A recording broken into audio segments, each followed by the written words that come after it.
Judy Finneran live from Starbucks. I decided to do an impromptu little video today to answer a couple questions. Who am I? Well, I'm a daughter, I'm a sister, I'm a wife, I'm a mom, I'm a Beachbody coach, I'm an avid reader, I'm a person longing to have an RV, I'm a Honolulu Marathon hopeful walker. I'm a lot of things, but one thing I can tell you very clearly that I am not, is I am not perfect. I spent the first 50 years of my life trying to be perfect. I either had to be an A+, and if I couldn't be an A+, the desire to be perfect meant that I had to be perfectly bad, which meant if I couldn't be an A+, I had to be an F-. So, if I was on a diet and was trying to lose weight and I ate one chip, well, obviously I was a failure. So if I was going to be a failure, I wasn't going to fail with one chip. I was going to eat 7 bags of chips. Now, I don't know that I've really ever eaten 7 bags of chips, but I have eaten 3 boxes of Kraft macaroni and cheese at once. I've driven through Jack in the Box and ordered 14 onion rings back in the day. I was a person who had to be perfect. And up until about close to 7 years ago, I'd pretty much given up on ever achieving a healthy weight. I had been on every diet in the world. Nutrisystems, OptiFast, Lindora, Jenny Craig, I mean, all of them. And I am a great dieter because when someone gives me a plan and tells me these are the rules, I can follow the rules. I can really follow the rules.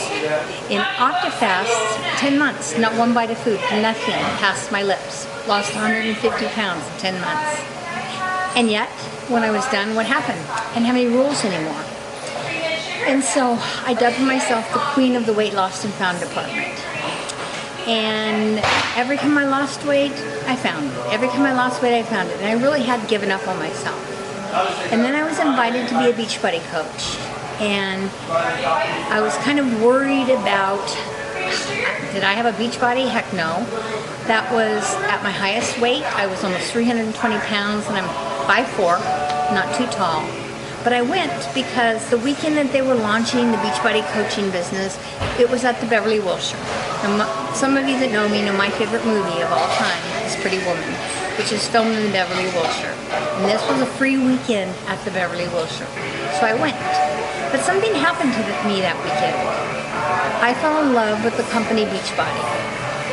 And the biggest thing that Beachbody has given me is that ever since I became a Beachbody coach, I've never given up on myself. I had been at a point where I'd given up, but I've never given up on myself since. Because as long as I'm a Beachbody coach, I need to be making steps every single day to lead a healthier life.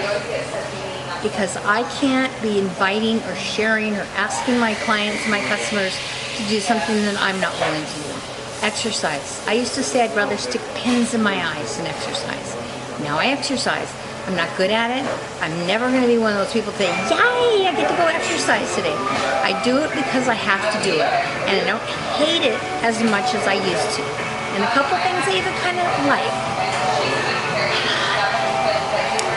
My goal is to help people avoid all the mistakes I've had. To be morbidly obese is not fun. And lots of people I deal with are in the same situation. In the time I've been with Beachbody, I've lost weight, but I still have weight to lose. I've gone up and down.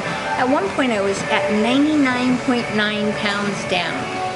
And I had set such a strong goal to be at 100 pounds down by this event. And I wasn't.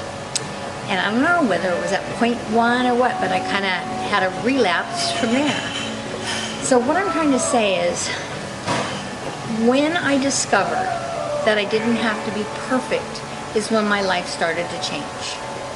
And that's why I went from became what I want to call a recovering perfectionist and giving up my title of the weight loss, the queen of the weight loss and found department, and had become the B+ girl.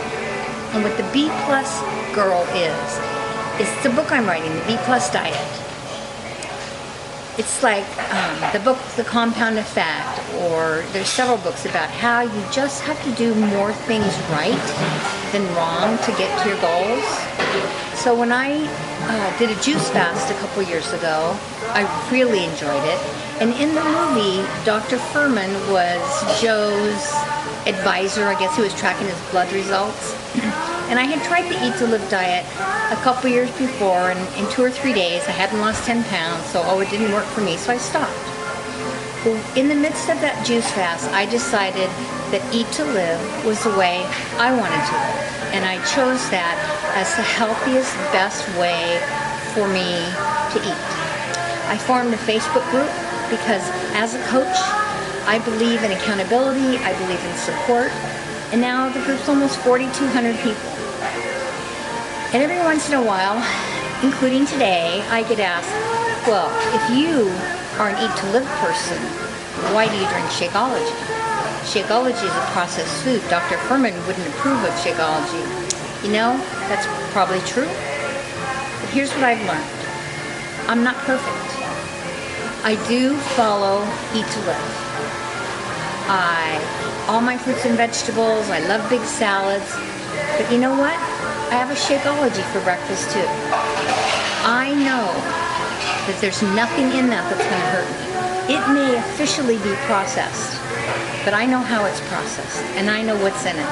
And I have no doubt whatsoever that it's going to be good for me, and that I know the hundreds of success stories of people who it's been good for. So yes, I am an Eat to Liver. I'm a DrFuhrman groupie. I believe everything he says. I am a staunch devotee of getting his plan out there. But I'm not perfect, and I don't have to be perfect. I don't have to fit anyone else's definition of perfect. I enjoy my Shakeology. I'm proud of being a Beachbody coach. I'm proud of the product. Now, I hang around with, on Facebook, a lot of people who are healthy. I mean, my Eat to Live group, my Year of Living Healthy group. I think sometimes those of us can forget that we're just a tiny, tiny, tiny little percentage of the population. A lot of the people that I work with are 300 pounds, 400 pounds, 500 pounds.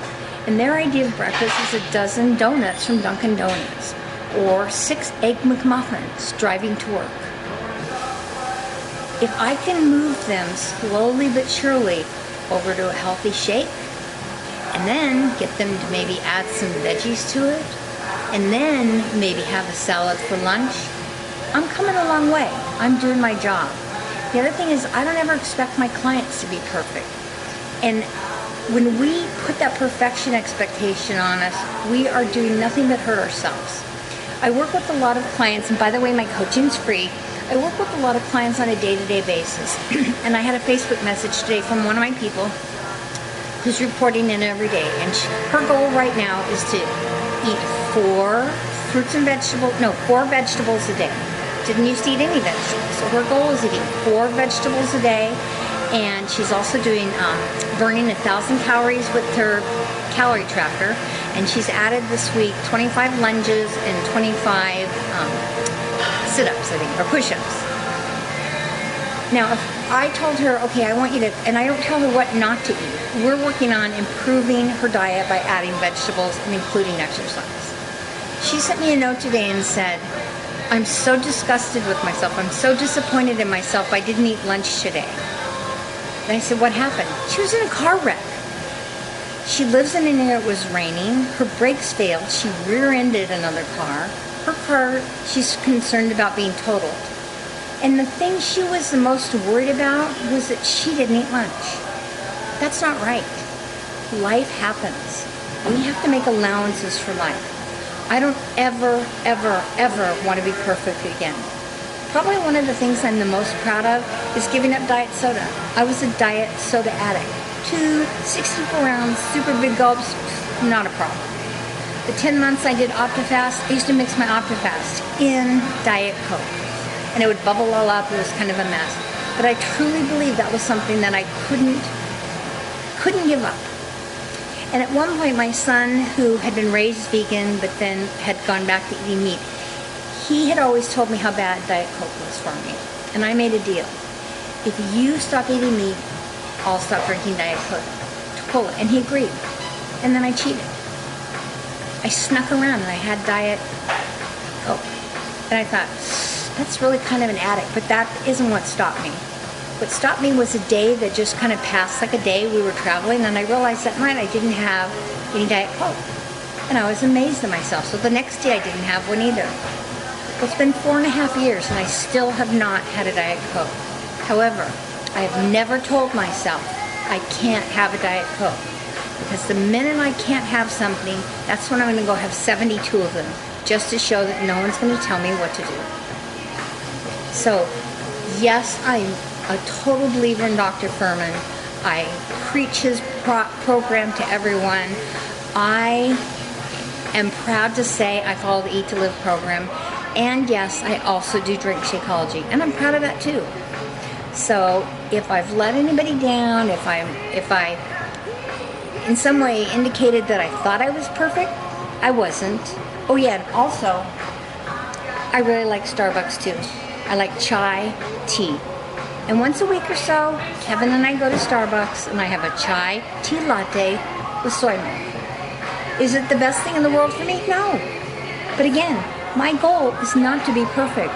My goal is to be human, making better choices every day to achieve my ideal weight and to be healthy. And that's what I want to help other people do. So that's who I am. I'm Judy. I'm here to support you. I'm here to help you in any way I can, but I'm not here to be perfect. So thanks for listening. Right.